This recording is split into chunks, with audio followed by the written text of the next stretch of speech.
पूर्वक आप लोग चंद्रशेखर पाणे के शर्मा चंद्रशेखर पाणे के शर्मा चंद्रशेखर पाणे के शर्मा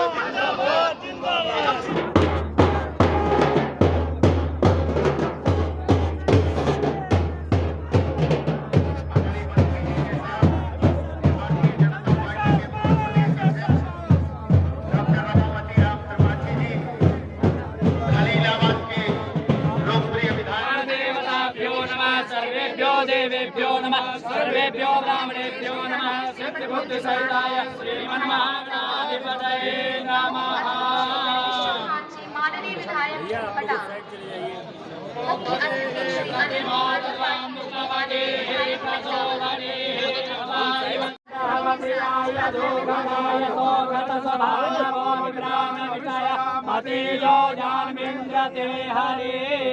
सर्वोपचारार्थे गंधाक्षर पुष्पाणि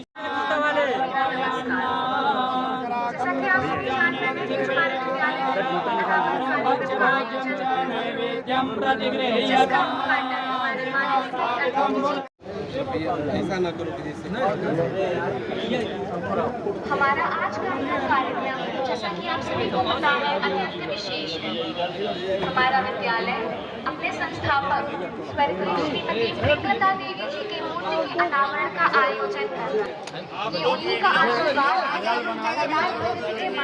मीडिया बंधु आगे से जाए, मीडिया बंधु आगे से जाए, हमारा आज का यह कार्यक्रम हमारे परीक्षा हमारे मुख्य अतिथि प्रांगण में प्रवेश कर चुके हैं और मूर्ति का अनावरण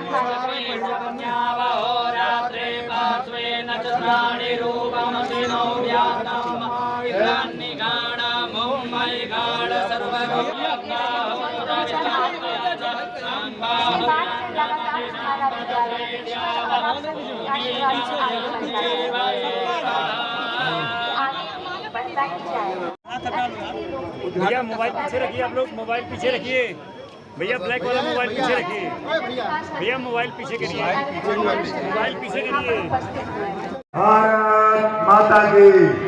ये क्रांतिकारी धरती में हिदावत की आवाज नहीं लग रही है मित्रों, एक बार बोले भारत माता की, भारत माता की। आज स्वर्गीय प्रेमलता पांडे जी के प्रतिमा अनावरण कार्यक्रम में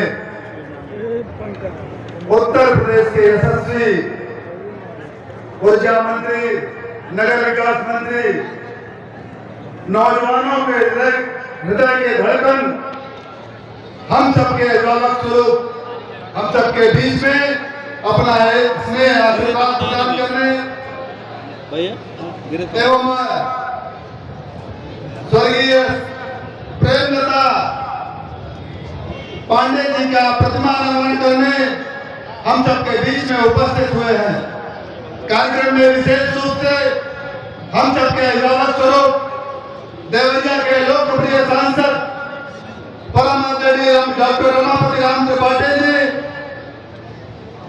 साथ में ही गोरखपुर क्षेत्र के क्षेत्रीय उपाध्यक्ष परम आदरणीय संजीव राय जी, मेहतावल विधायक के लोकप्रिय विधायक, हम सबके अभिभावक स्वरूप नेता विधानमंडल दल निषाद पार्टी परम आदरणीय अनिल त्रिपाठी जी, साथ में ही खलीलाबाद के लोकप्रिय विधायक, नौजवानों के दिलों के धड़कन श्रीमान अंकुर राज तिवारी जी, भारतीय जनता पार्टी के ओजस्वी जिलाध्यक्ष, कार्यकर्ताओं के प्राणप्रिय आदरणीय जगदम्बा लाल श्रीवास्तव जी, कुशल संचालन कर रहे परम आदरणीय दीपू सिंह जी, आदरणीय दिनेश पांडे जी, यहाँ के नगर पंचायत चेयरमैन आदरणीय मोतीलाल जायसवाल जी, पूर्व सांसद हम सबके अभिभावक स्वरूप आदरणीय अष्टभुजा शुक्ला जी, परम आदरणीय इंजीनियर मिश्रा जी एवं सामने बैठे हुए मंचासीन अतिथिगण, सामने बैठे हुए सभी देवतुल्य कार्यकर्ता बंधु, मेहतावल के प्राणप्रिय जनता जनार्दन मित्रों, आज हम सब जिस संस्थान के इस कार्यक्रम में हम सब उपस्थित हुए हैं। आप सबको पता होगा कि यह संस्थान जिस प्रकार से अपना नाम प्रकाश में संत कबीर नगर धरती का नाम उत्तर प्रदेश के कोने कोने में भेजने का काम करती है।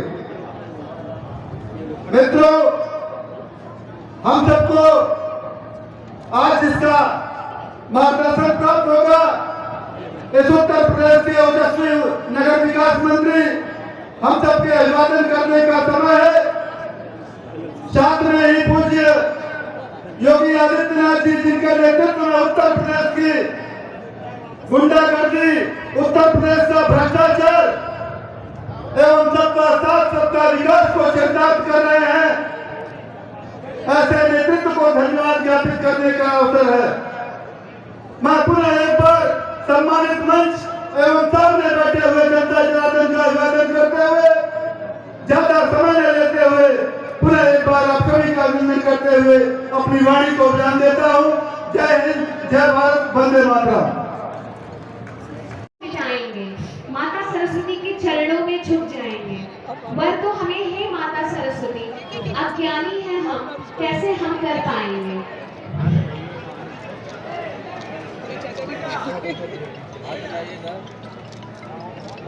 हमारे माननीय मुख्य अतिथि माता सरस्वती के समक्ष दीप प्रज्वलित करते हुए साथ ही साथ हमारे विद्यालय के प्रबंधक श्री चंद्रशेखर पांडे जी,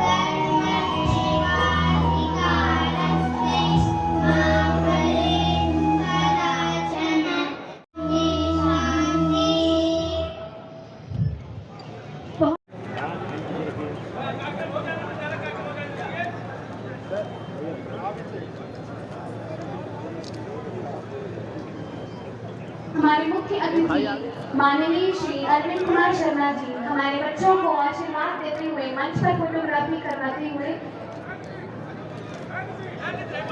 तथा हमारे विद्यालय के प्रबंधक आदरणीय श्री चंद्रशेखर पांडे जी। शंकर कोशिनि कल्मषकोशिनि कोशरते धनुजनि कोशिनि विधिसुतदोषिनि दुर्मदशोषिनि सिन्धुसुते जय जय हे महिषासुरमर्दिनि रम्यकपर्दिनि शैलसुते वै जगदम्बमदम्बकदम्बगदम् प्रियवासिनि आसरते शिखरि शिरोमणि पुङ्गहिमालय शृङ्गनिजालय मध्यगते मधुमधुरे मधुकैटभगन्धिनि कैटभगन्धिनि रासरते जय जय हे महिषासुरमर्दिनि रम्यकपर्दिनि शैलसुते।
मैं निवेदन करना चाहूंगा विद्यालय के प्रबंधक आदरणीय श्री चंद्रशेखर पांडे जी से कि अंग वस्त्र एवं प्रतीक चिन्ह के माध्यम से आपका हार्दिक स्वागत एवं अभिनंदन करने का कष्ट करेंगे। और साथ ही साथ कक्षा 11 से एक छात्र इस विद्यालय का सत्यम, जिसने माननीय मंत्री जी की एक पेंटिंग बनाई है, जिसको भेंट करने का कष्ट करेंगे। बाबू बाबू इस साइड बाबू इस साइड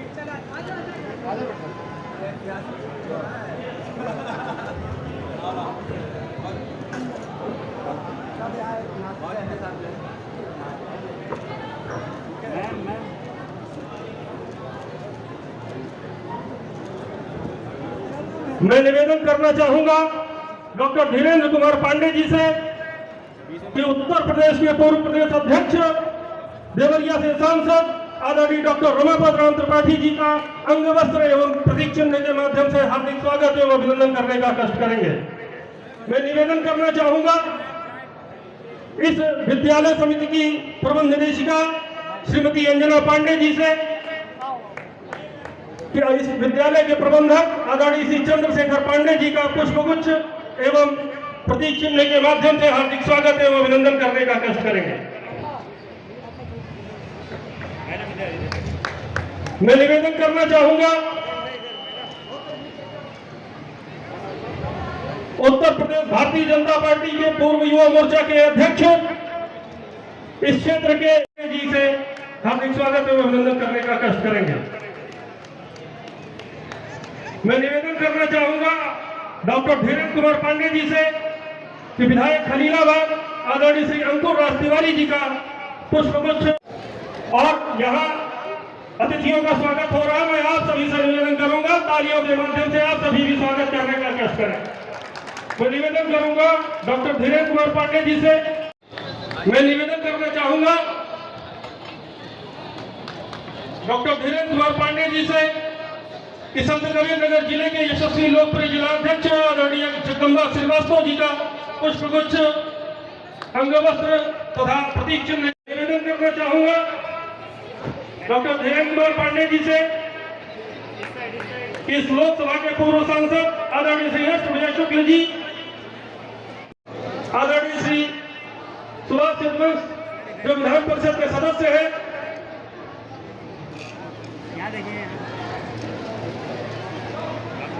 कि अंगवस्त्र तथा माल्यार्पण करना चाहूंगा खलीलाबाद के विधायक आदरणीय श्री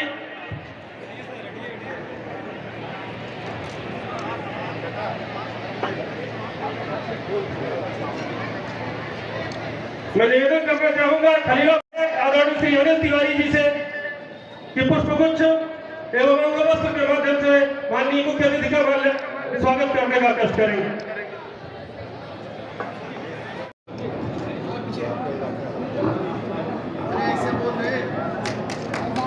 मैं निवेदन करना चाहूंगा इस जिले के यशस्वी लोकप्रिय जिला अध्यक्ष अंगवस्त्र प्रदान कर स्वागत करने का कष्ट करेंगे।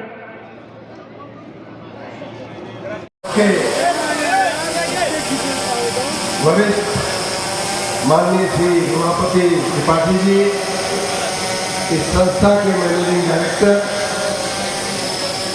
मैनेजर और हमारे बहुत ही पुराने हमारे समर्थक और हमको प्रेरणा देने वाले, हमको हमेशा आशीर्वाद देने वाले ऐसे माननीय चंद्रशेखर पांडे जी, यहाँ मंच पर उपस्थित हमारे जिलाध्यक्ष माननीय श्रीवास्तव जी, माननीय विधायकगण माननीय अंकुर जी, माननीय तिवारी जी, माननीय रघुवंशी जी, सभी माननीय एमएलसी जी और हमारे पूर्व सांसदगण, तमाम उपस्थित, हमसे यहाँ सभी बड़े ही हैं, हमसे ज़्यादा सभी का जो राजनीतिक कैरियर है वो हमसे कई गुना ज़्यादा है। उन सबको मैं मंच पर बैठे हुए तमाम लोगों को नमन करता हूँ।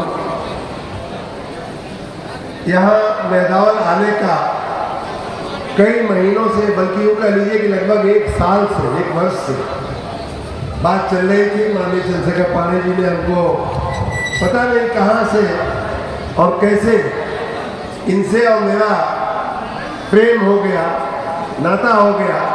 एक दूसरे को नहीं जानते थे, लेकिन कुछ बात ऐसी थी जिसने हम दोनों को जोड़ दिया था। और उसके बाद पिछले 1-1.5 साल में अनेकों बार इनसे हमारी मुलाकात हुई, बातचीत होती रही। मैं तो इनके किसी काम नहीं आ सका, लेकिन ये हमारे कई काम आए और कई बार हमारे कार्यक्रमों में आना जाना, कई प्रकार से समर्थन देना। अभी जो हमारे मऊ जिले में हमने एक चुनाव के पहले एक कार्यक्रम किया था द्वारी घाट में, वहाँ भी मुझे याद है कई गाड़ियों में भर करके यहाँ से लोगों को ले करके जाना। ऐसे माननीय चंद्रशेखर पांडे जी का मुझ पर बहुत ही स्नेह रहा है और उन्हीं के आग्रह के चलते आज मुझे थोड़ा आने में विलम्ब हुआ, उसके लिए मैं आप सबसे क्षमा भी मांगता हूँ। लेकिन उन्हीं के आग्रह के कारण आज मेरा यहाँ आना हुआ है। आप सबकी इतनी विशाल संख्या और जनता जनार्दन का इतना प्रेम देखकर मैं सच में बहुत अभिभूत हूँ और आप सबको फिर से धन्यवाद, फिर से नमन करता हूँ। मित्रों, जहाँ तक शैक्षणिक संस्थाओं से जुड़ने का सवाल है, तो मेरा पहले भी आज ये माननीय हमारी जो पूज्य मैडम थी, उनकी प्रतिमा का अनावरण करने का तो एक सौभाग्य, तो एक मौका तो मिल ही गया। और उसका भी इन्होंने 2-3 महीना पहले से हमसे कह के रखा था कि मैं बांध के रखा हूँ, जब तक आप नहीं आएंगे तब तक वो मूर्ति खोली नहीं जाएगी। इतना प्रेम इनका हमारे ऊपर था। और शैक्षणिक संस्थाओं से जुड़ने का मेरा वैसे भी बहुत मन रहता है। जब भी कभी मौका मिलता है मैं ये मौका छोड़ता नहीं हूँ। मैंने ईश्वर कृपा से, आप लोगों के आशीर्वाद से शिक्षण का कार्य भी किया है, तो उस लगभग 1 वर्ष तक मैंने प्रयाग विश्वविद्यालय में पढ़ाया भी है।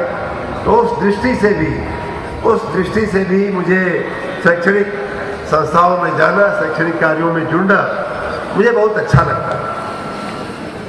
बालकों और भाइयों और बहनों, 10 मिनट आप और बैठिए। 10 मिनट में ये हमारी बात भी पूरी हो जाएगी। आप कार्यक्रम भी लगभग पूर्णता की ओर है।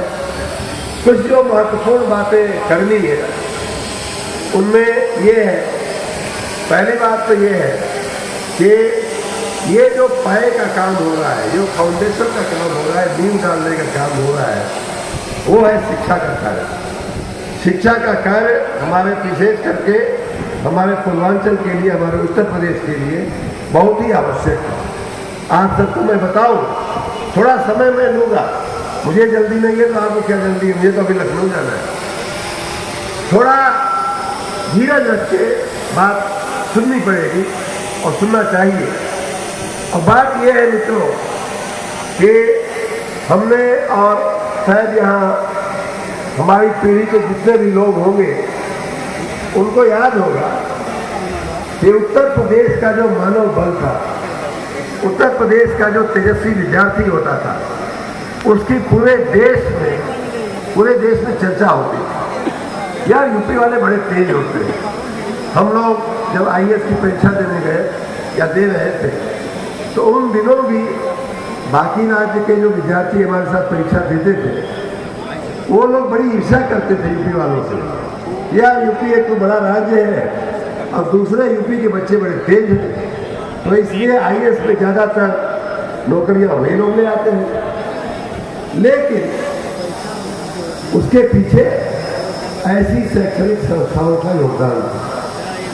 दुर्भाग्यवश देखते देखते 88, 89, 90 के दशक के बाद, के समय काल के बाद जो हमारे राज्य में विशेष करके 2 सरकारें आई, उसमें भी विशेष करके जो सपा की सरकार आई, उसमें हम लोग सभी लोग बात करते हैं कि अगर उन दिनों में ये हुआ होता तो आज ये स्थिति नहीं होती, वो हुआ होता तो ये स्थिति नहीं होती। वो सपा ने बहुत ज़्यादा कई मामलों में नुकसान किया है, लेकिन जो सबसे बड़ा नुकसान किया है वो है शिक्षा का अवमूल्यन करके उत्तर प्रदेश की जो शिक्षा प्रणाली थी, शिक्षा की व्यवस्था थी, उस पर पूरा उन्होंने कुठाराघात किया। शिक्षा का अवमूल्यन सेल्फ सेंटर करके, जहाँ विद्यार्थी पढ़ रहा है वही उसकी परीक्षा होगी और जैसे तैसे करके किसी की मेहरबानी से नकल करके वो पास हो जाएगा, पास हो जाएगा। तो ये व्यवस्था सपा की सरकार में उनकी एक सोची समझी रणनीति के तहत, एक सोशल इंजीनियरिंग करने के अपने इरादे के तहत उन्होंने शैक्षणिक संस्थाओं को और शैक्षणिक व्यवस्थाओं का अवमूल्यन कर दिया। और आपको आश्चर्य होगा कि अब तो ऐसी व्यवस्था हो गई है, ऐसी स्थिति हो गई है कि यहाँ की मैं बात नहीं कर रहा हूँ, लेकिन हमारे जिले में मैंने ऐसा लोगों को कहते हुए सुना है कि अब तो नकल मराने वाले भी खोजने पड़ते हैं कि जो नकल का पर्ची लिख सके या ब्लैक बोर्ड पर लिख सके। ऐसे लोग मिलना मुश्किल हो गया, क्योंकि ये एक पूरा 25 साल का, पूरी 25 साल की एक जो जनरेशन थी, एक पीढ़ी थी, उसको उस शासन व्यवस्था ने नष्ट कर दिया। ऐसी स्थिति में आपके जैसी सामाजिक और शैक्षणिक संस्थाओं की ज़्यादा जिम्मेदारी बनती है कि जो चीज़ एकदम नीचे धरातल में चली गई है, पाताल में चली गई है, रसातल में चली गई है, जो हमारी शिक्षा व्यवस्था, उसको ऊपर लाने का हम काम करें। और इसीलिए मैं विशेष रूप से जब से राजनीतिक जीवन में आया हूँ, मैं अपनी एक जिम्मेदारी समझने लगा हूँ कि शैक्षणिक संस्थाओं को जब भी जाकर के प्रोत्साहन देने का मौका मिले, मैं मौका छोड़ता नहीं। दूसरा कि पूर्वांचल में वैसे भी हमें बहुत कुछ अभी करना है और उन सब की शुरुआत अच्छी पढ़ाई, अच्छी शैक्षणिक व्यवस्था से होती है। बच्चा पढ़ेगा तो वो अच्छा रोजगार भी करेगा, अच्छी नौकरी भी पाएगा, वो 2-4 और अच्छी संस्थाएं क्रिएट करेगा, बनाएगा, हर क्षेत्र में उसका एक अच्छा प्रभाव जाता है। ऐसी स्थिति में पूर्वांचल में जब हमने देखा कि आज पूरा ये कुशीनगर से लेकर के यहाँ तक का जो क्षेत्र है, विकास की एक पूरी आंधी जैसी चल रही है। कुशीनगर में भी बहुत अच्छे काम आज हम लोग करके आए हैं। यहाँ भी आप देख रहे हैं कि आपके इस शैक्षणिक संस्थान में, शैक्षणिक संकुल में बढ़िया व्यवस्था के तहत पढ़ाई होने का आगे का कार्यक्रम शुरू हुआ। मित्रों, यहाँ हमारे माननीय चंद्रशेखर पांडे जी बहुत चिंता करते हैं अपने क्षेत्र की। मैं तो देखता हूँ कि रोज इनका कुछ न कुछ प्रस्ताव हमारी तरफ होता ही होता है। और मैं तो एक हूँ, मैं मानता हूँ कि इसी तरह से सभी महानुभावों को, विधायक हो चाहे मंत्री हो चाहे सांसद हो, सबको इनका कोई न कोई प्रस्ताव विकास के लिए, क्षेत्र के भलाई के लिए होता ही होता है। कहीं किसी ग्राम पंचायत को नगर पंचायत बनाने का प्रस्ताव हो, या कहीं बिजली एक कौन कला गाँव, हाँ मलर कला, उसमें सब सेंटर बनाने का, विद्युत बिजली का केंद्र बनाने का इन्होंने हमसे दरखास्त किया था। और आप सबकी जानकारी के लिए, आप सब खुश होंगे जान करके कि उस सब सेंटर का समावेश हमने योजना में कर लिया है।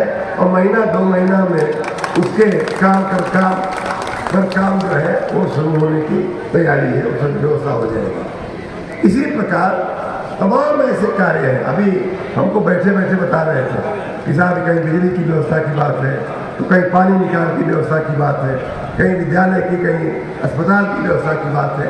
ये सारी चिंता इनके मन में होती है।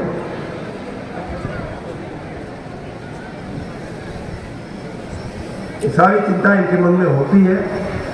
और मैं इनके इस प्रांगण में खड़ा होकर के मैं इन्हें और आपको सबको आश्वस्त करना चाहूँगा कि मेरे द्वारा जो भी हो सकेगा वो पूर्वांचल के इस धरती के लिए, मेरी अपनी मिट्टी के लिए, जहाँ की मिट्टी में स्वयं पैदा हुआ हूँ, उसके लिए सब कुछ करने का मेरा इरादा है। और सब कुछ ये तो मैं नौकरी छोड़ करके यही एक बड़ा कारण था कि मैं आपकी सेवा में आया। मित्रों, मैं पहले भी ये बात कह चुका हूँ, देखिए मैं फिर कह रहा हूँ, मुझे कोई जल्दी नहीं है जाने की। मैं पहले भी ये बात कह चुका हूँ कि पूर्वांचल दुर्भाग्य से हम एक ऐसी खराब राजनीति के चक्कर में पड़ करके हम आज की स्थिति में उत्तर प्रदेश के ही नहीं पूरे भारत के शायद सबसे पिछड़े हुए इलाकों में से एक इलाका है। हम पीछे रह गए और उस पिछड़ेपन को दूर करने के लिए हमें, मतलब सरकार को और आपको, सबको साथ में मिलकर के चलना पड़ेगा। जन भागीदारी के बिना कोई विकास कार्य होता नहीं। माननीय नरेंद्र मोदी जी की अगुवानी में पूरे देश में और माननीय योगी जी के नेतृत्व में पूरे प्रदेश में, माननीय मुख्यमंत्री जी के नेतृत्व में पूरे प्रदेश में, विशेष करके इस इलाके में, इस क्षेत्र में बहुत कुछ करने की बहुत कुछ शुरुआत हुई है। उसमें आप भी अपना सहयोग दीजिए। देखिए किसी का क्षेत्र, मैं कृषि से शुरुआत करूँगा। अभी दोपहर में माननीय सूर्य प्रताप शाही जी और माननीय रमापति राम त्रिपाठी जी और मैं एक ही गाड़ी में बैठे हुए थे, तो माननीय रमापति त्रिपाठी जी ने सुझाव दिया इधर कृषि आधारित उद्योग, एग्रो प्रोसेसिंग का काम बड़े पैमाने पे करना चाहिए। और उसे माननीय शाही जी ने भी इस बात को नोट किया। मैंने भी स्वयं इस बात को गंभीरता से लिया है, उस दिशा में काम करना है और किया जाएगा। उसी प्रकार रोजगारी निर्माण के अन्य क्षेत्र भी, जैसे पढ़ाई का काम हो गया, ट्रेनिंग हो जाएगी, आप डिग्री कॉलेज में ग्रेजुएशन कर लेंगे, उसके बाद क्या, उसके बाद शुरू होता है रोजगारी खोजने का या रोजगारी पाने का सिलसिला।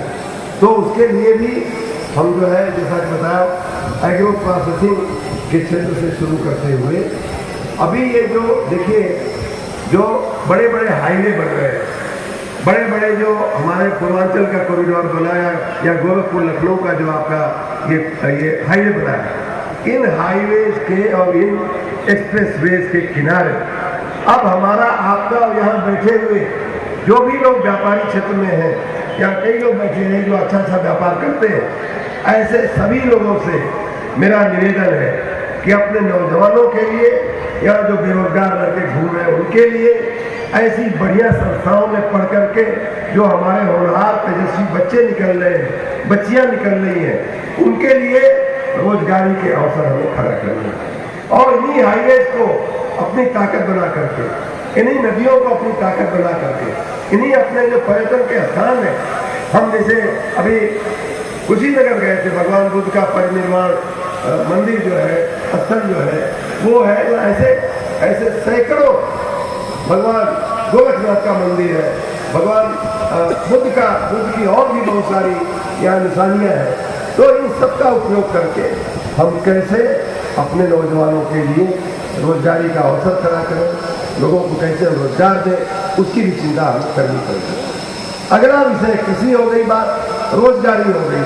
अब जो स्थापना जो इंफ्रास्ट्रक्चर का काम है, इंफ्रास्ट्रक्चर के काम में रोड और ये सब काम तो काफ़ी तेजी से आगे चल रहा है।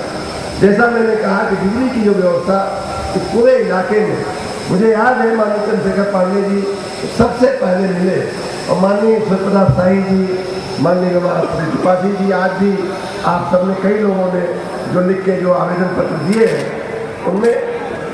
उनमें सबसे प्रमुख जो मांग है वो ये है बिजली के जर्जर तारों को, गिरते हुए खंभों को, जो पूरी जर्जर व्यवस्था उनको ठीक किया जाए, उसको भी ठीक करने। जैसा मैंने बताया कि 2-4 जगह का मैंने नाम लिया, वो तो मंजूर हो ही गया है, लेकिन उसके बाद हम पूरी एक बहुत बड़ी योजना लेकर के, रिवैम्प योजना करके हम लेकर के आ रहे हैं, जिसमें पूरी विद्युत व्यवस्था को आमूल चूल परिवर्तन करने की कवायद के साथ, प्लानिंग के साथ, आयोजन के साथ एक हजारों करोड़ रुपए की एक नई योजना हम लेकर के आ रहे हैं और लगभग 1.5 से 2 महीने के अंदर वो योजना कार्यरत हो जाएगी। और अगली बार शायद हम और आप जब मिलेंगे तो बिजली की व्यवस्था में बहुत कुछ परिवर्तन हो चुका होगा, ऐसा मैं मानता हूँ। इसके लिए मैं आप सबको शुभकामनाएं भी देता हूँ। और वैसे भी इस क्षेत्र में, इस क्षेत्र के विकास के लिए, इस क्षेत्र के लोगों के विकास के लिए हम सब एक संकल्प है। पूर्वांचल हमारा क्षेत्र है, हम इसके लिए आपके विकास के लिए, आपके अपनी आने वाली पीढ़ियों के अच्छे भविष्य के लिए जो भी करना होगा हम लोग करेंगे। यहाँ का एक पूरा जो पूर्वांचल का जो विकास का जो नक्शा है, पूरा जो माननीय योगी जी ने जो पूर्वांचल के विकास की रूपरेखा खींची है, उसमें हमें आपको भी मैंने कहा कि भाई जन भागीदारी भी बहुत आवश्यक है। देखिए, आप लोगों को याद होगा कि हर नगर पंचायत में, हर नगर निकाय में मैंने एक आह्वान किया है अपने कर्मचारी, सफाई कर्मचारी मित्रों से कि भाई सुबह 5 बजे उठो और 5 बजे से 8 बजे के बीच में नगर की सफाई हो जानी चाहिए। अब उसमें आपकी जिम्मेदारी क्या है, हमारी जिम्मेदारी क्या है? पहली बात तो ये कि अगर सफाई के उस कार्य में हम कुछ हाथ बटा सके बड़ी अच्छी बात है, नहीं वो भी ना कर सके तो कम से कम इतना तो करें कि भाई सफाई होने के बाद अपने घर का कचरा ला करके फिर से रोड पे न डालें। इतना तो कर सकते हैं ना? कर सकते हैं कि नहीं कर सकते हैं? करेंगे कि नहीं करेंगे? तो इतना तो करिए कि भाई आपका जो कचरा निकलता है आपके घर से, वो गली का हमारा जो सफाई कर्मचारी है जितने बजे आता है उससे बात कर लीजिए कि भैया तुम 6:30 आओगे, 6 आओगे तो आपका घर का कचरा 5:45 में घर के बाहर होना चाहिए। इतना तो कर ही सकते हो, इतना तो आप ही करना पड़ेगा, कोई दूसरा तो करेगा नहीं। अगर बाई चांस लेट हो गया तो घर के अंदर रखे रहिए, अगले दिन उसको निकालिए। दूसरी बात कही गई है कि भाई घर का कचरा, सूखा कचरा, गीला कचरा संभव हो, हमारे यहाँ भी इतनी पुख्ता व्यवस्थाएं नहीं है, लेकिन फिर भी संभव हो तो अलग अलग करके रखिए। इतना भी आप कर सकते हैं कि नहीं कर सकते हैं? तो ये हुआ जन भागीदारी का काम। अगर उसके आगे चले तो मैं माननीय चंद्रशेखर पांडे जी से एक और निवेदन करूंगा। मान लीजिए इसमें रावल में कोई ऐसा चौराहा है जिसको सुंदर बनाया जा सकता है, जिसका सुंदरीकरण किया जा सकता है। आपकी इतनी करोड़ों रुपए की संस्था है, थोड़ा सा योगदान दे करके उस चौराहे का सुंदरीकरण करा दीजिए। कर सकती है ना? तो ये बताइए, हमारी महाप्रबंधक जी ने हमको वादा कर दिया कि इसमें रावल के 1-2 चौराहे तिराहे यहाँ के खर्च से सुंदर हो जाएंगे। ये हम उदाहरण देते हैं। बहुत से ऐसे पार्क हैं जहाँ ऐसी संस्थाएं उन्हें अगर दत्तक ले लें और हर हफ्ते, हर दूसरे, हर तीसरे दिन जा करके अपने शिक्षकों की थोड़ी ड्यूटी लगा दें कि भैया जा करके थोड़ा देखा करो कितना हरा है, कितना भरा है, कितना गंदा हो गया है, कितना साफ है। कुछ विद्यार्थियों को ले जा करके उनको उस हिसाब से ट्रेनिंग भी होगी कि ऐसी चीज़ों का रखरखाव कैसे किया जाता है कि हमारा विद्यार्थी सीखेगा भी, थोड़ा श्रमदान भी करेगा, शारीरिक रूप से वो चुस्त भी बनेगा और हमारा काम हो जाएगा। आपके नगर का एक अच्छा चौराहा बन जाएगा, एक अच्छा बाग बगीचा बन जाएगा, एक अच्छा पार्क बन जाएगा। उसके भी आगे चले तो हमारे पास पैसे की, साधन की, संसाधन की मित्रों कमी नहीं है। मैं अभी 4 घंटा पहले कुशीनगर में एक ऐसा काम देख करके आ रहा हूँ जिसमें कुछ अधिकारियों ने मिल करके एक बौद्ध घाट बनाया हुआ है। आपके नजदीक में ही है, कभी मौका मिले तो जाकर के देखिएगा। एक वीरान स्थल को, एक टूटे फूटे खाली वृक्ष था वहां, एक टूटी हुई जगह को, सड़ी हुई जगह को उन्होंने क्या एक अंतर्राष्ट्रीय, मैं राष्ट्रीय कक्षा का नहीं बता रहा हूँ, मैं पूरे होशो हवास में बात कर रहा हूँ। मैंने 40 देशों की यात्रा की है। उन लोगों ने 4 अधिकारियों ने मिलकर के, जिलाधिकारी, उप जिलाधिकारी, हमारा अधिशासी अधिकारी और वहाँ के मेयर और 1-2 लोग और हमारे विधायक जी, पूर्व विधायक जी ने मिलकर के अंतर्राष्ट्रीय कक्षा का पर्यटन स्थल बना दिया है। उसको राष्ट्रीय नहीं, अंतर्राष्ट्रीय वर्ल्ड क्लास का एक टूरिस्ट प्लेस बना दिया उसे। तो ऐसे भाइयों बहनों, मैं जब कहता हूँ, पिछले साल माननीय पांडे जी भी थे उस सभा में, कुशीनगर में ही मैंने, और रुद्रपुर में, देवरिया में, कुशीनगर में, द्वारी घाट में 3 सभाएं मुझे याद है।